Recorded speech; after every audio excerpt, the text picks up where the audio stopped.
update. Shaquille O'Neal, Shaq, has threatened RG3 over him disparaging Angel Reese. Here it is. Speaking of man, RG3, tweet another monkey post about my girl Angel Reese. I'm punching your face. Okay? It's enough. Like, I don't usually do stuff like this, but just stop it, bro. You got your job, you got your podcast, leave my Angel Reese alone. I'm the one calling her and telling her not to respond. Stop it. That's the last time. Put her full mask. All right. Here we go. In an update, Shaquille O'Neal isn't having it when it comes to criticism of his mentee and WNBA star Angel Reese. And he made that crystal clear during an appearance on the Off the Record podcast this week. Shaq took issue when Griffin chimed in on the discourse about a racist photo edit of Reese's NBA 2026 cover. However, as he condemned a racist photo edit of Reese's NBA 2000 cover, he also threw fuel on the fire by claiming that Reese hates Caitlin Clark, which was really his main purpose in the post in the first place. Let me say this about Shaq. I know Shaq, he's a remarkable human being. Him and I do a Christmas toy drive every year together. And we try to make sure that it is thoughtfully done with opportunities for fun, for learning, and for connection. And obviously a bunch of toys, all right? He's a good-hearted human being, very good-hearted human being. For him to say something like this, he doesn't say it lightly, let me put it that way.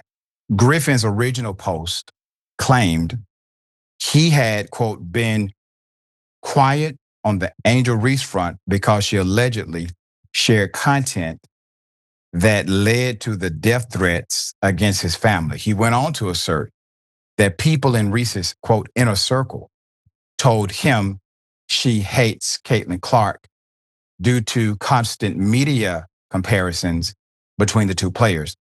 The comment sparked immediate backlash, with Reese and her mother even calling out Griffin for lying about the situation. Similarly, sports commentator Ryan Clark called out RG3's strange fascination with Angel Reese. It is quite strange.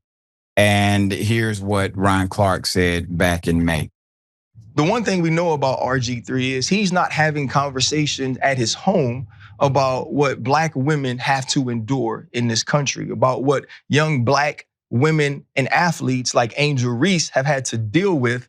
You haven't been able to do that because in both of your marriages, you've been married to white women. The whole time that he's mimicking Angel Reese and bobbing his head and moving his neck while he's doing this whole piece, his wife is in the back amening and clapping. When I worked with RG3, he would make all of these sort of corny jokes about milk and how much he loved it and how important it was. And he always points out on social media the color of his wife's skin, as if the color of her skin is what makes her special, as if the color of her skin is what makes her a good wife. What Black women deal with a lot from Black men who have chose to date or marry outside of their race.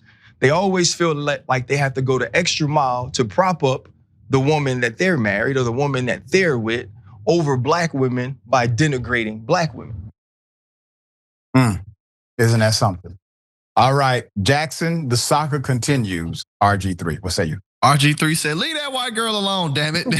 He said, get off her back, man. We trying to clear the path. Life been too rough for her.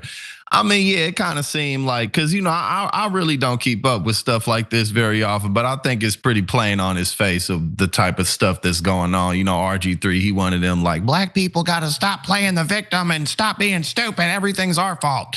You know, like he wanted them people. I didn't even know he like made them jokes about like milk and all of that type of stuff. I did know that he had a thing for white girls. And if that's your thing, then do your thing, brother. But, you know, I guess maybe he got to justify certain paths that he took down by going hard after Angel Reese. I saw her play live a couple of weeks ago. She was good. They won. They beat LA when they came through, and she was you know, doing her thing.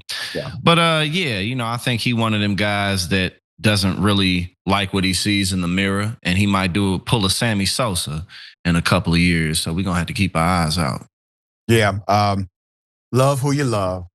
You don't have to disparage another demographic because that's not who you love.